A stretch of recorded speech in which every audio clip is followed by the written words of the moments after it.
Hello everyone, Mauro here. In this lesson we're going to look at steps to access the BIOS on your computer without having to restart the Windows session. So before I get any comments, when I say without restarting, I mean without having to restart the Windows session. Okay, let's dive into the steps. But before, please subscribe to the channel and click the like button to help YouTube show this video to more people. It doesn't cost anything and you will be helping the channel and supporting my work. So if you have to change the BIOS or UEFI settings, but you don't want to close your applications, this is what you do. Open Start, click the power button, and then just click the hibernate option.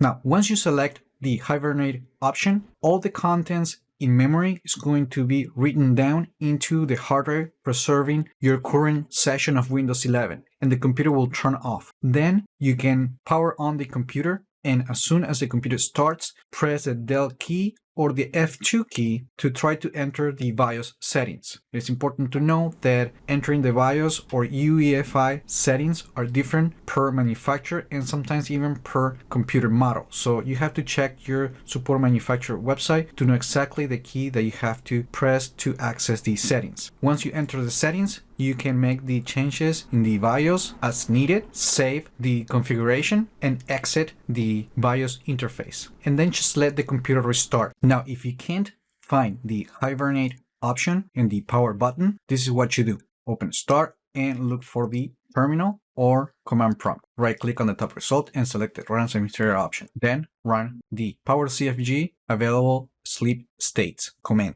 and then press Enter. This will allow you to see if the hibernate option is available on your computer. I already have it turned on, so you can see it right here. Quick, let me turn this off and I'm going to run the previous command one more time. And as you can see that we have hibernation right here, but it's not currently turned on. So to turn it on, we need to run the Power CFG hibernate on command and then press Enter. Then you can close this and then open Start and then look for Control Panel. And now we're going to go to System Security. We're going to open the power options, and then we're going to click on the choose what closing the lid does option. Then we're going to click this option to make the settings available. And then you have to make sure to check the hibernate option and then click the Save Changes button. And now you should be able to find the hibernate option right here. And that's it. That is a workaround that allows you to access the BIOS or UEFI settings without having to actually restart the Windows 11 session. Remember to leave your comments, like the video, share it. Also in the comments, let me know the type of content that you would like me to see cover more on the channel. And finally, I just hope this video was informative for you, and I would like to thank you for viewing.